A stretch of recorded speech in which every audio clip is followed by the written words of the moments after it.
삼척과 동해, 강릉, 양양, 고성, 속초 등 강원 동해안 6개 시군에 2001년 이후 15년 만에 폭풍 해일주의보가 내려졌습니다. 오늘 낮에 저기압 중심이 동해 북부 해상에 위치해 동해상의 만조시기와 겹쳐 해수면 높이가 가장 높아질 것으로 예상됩니다. 동해안의 만조시각은 속초가 오후 2시 4분, 동해 오후 2시 5분입니다. 동해상에 강한 저기압이 북상해 내려진 이번 폭풍 해일특보는 내일까지 지속될 전망입니다. 기상청은 동해안 저지대는 침수 피해가 없도록 특히 대비하기 바라며 TV나 라디오 등으로 기상 정보를 주의 깊게 청취해달라고 당부했습니다. 폭풍 해일은 태풍이나 강한 저기압의 천문 등의 영향으로 해수면이 높아져 피해를 주는 것을 말합니다. 중부지방 곳곳에 비가 내리고 강한 바람이 불어 종일 쏠쌀쌀한 날씨를 보이겠습니다. 기상청은 중부의 경우 상층에 찬 공기가 머물고 비가 내리는 가운데 바람까지 강하게 불어 체감온도가 내려간다고 설명했습니다. 예상되는 낮 최고 기온은 서울과 수원, 충청 등 중북부를 중심으로 19도 안팎이 예상됩니다. 이는 지난 21일 기록된 서울 지역의 올 들어 최고 수온주인 36.6도와 비교하면 열흘 만에 15도 이상 떨어진 겁니다. 기상청은 일시적으로 쌀쌀해진 날씨는 내일 한반도 남쪽에서 따뜻한 남서풍이 들어오면서 예년 수준을 금세 회복하겠다고 전망했습니다. 북한의 국외 노동자들이 열악한 환경에서 북한 정권을 위한 외화벌이를 하고 있죠. 미국 국무부가 이런 북한 국외 노동자의 강제 노동 실태를 정조준했습니다. 네, 지금까지 파악된 바로는 23개 나라에 북한의 노동자가 체류하고 있습니다. 워싱턴 김범현 특파원입니다.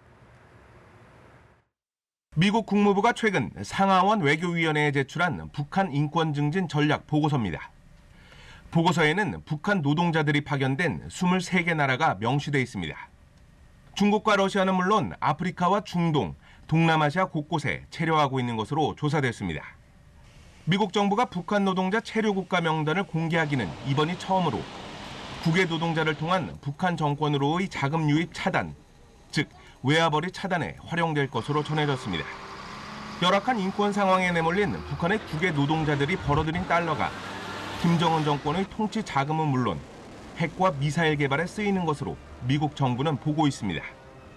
앞서 미 국무부는 지난 4월 인권 보고서에서 외국에 나가 있는 북한 노동자는 5만에서 6만 명으로 추정되며 강제 노동에 직면해 있다고 지적한 바 있습니다. 미국 국무부는 또 이번 인권 증진 전략 보고서에서 올해 탈북자를 강제 송환한 국가로 중국과 베트남을 꼽았습니다. 이번 보고서는 북한의 인권 유린 상황을 개선하기 위해 작성됐습니다. 북한 인권 상황에 대한 국제적 인식을 높이고 북한으로의 정보 유입을 늘리며 북한의 최고 지도자 김정은을 제재 대상으로 삼은 것처럼 인권 유린 가해자에 대한 책임을 계속 추궁한다는 게 미국 정부의 전략입니다. 한편 미 국무부는 북한 정치범 수용소의 수감 인원과 인권 상황, 책임 있는 개인과 기관, 그리고 위성 사진 등이 담긴 보고서도 앞으로 미 의회에 제출할 예정입니다.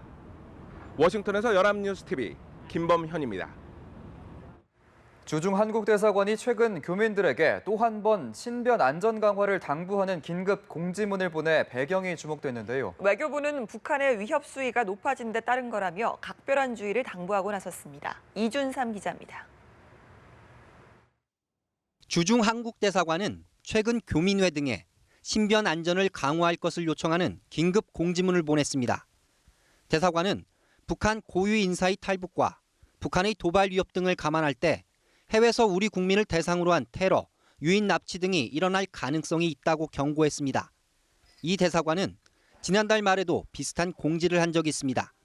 북한 여종업원 집단 탈북 등으로 김정은 노동당 위원장이 한국인을 대상으로 보복 테러를 지시한 것으로 알려진 데 따른 조치였는데 비슷한 징후가 또다시 포착되고 있다는 겁니다. 특히 최근에는 북한 고위 인사 망명 이후 북한의 테러 납치 위협에 대한 우려가 고조되고 있는 상황입니다. 조 대변인은 올 들어 주 선양 총영사관에 7건의 우리 국민 연락두절 신고가 접수됐는데 그중 2건이 여전히 연락두절 상태라고 말했습니다.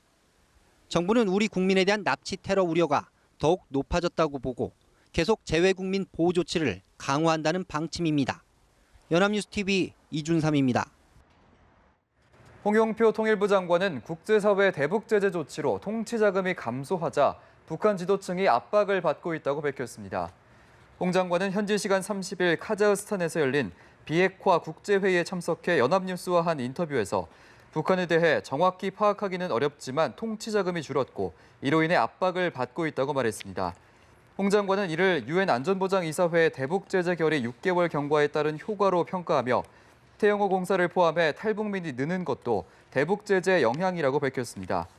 최근 박근혜 대통령이 북한 체제의 불안정성을 언급한 것에 대해서는 여러 상황을 종합적으로 검토, 판단한 것이라고 밝혔습니다.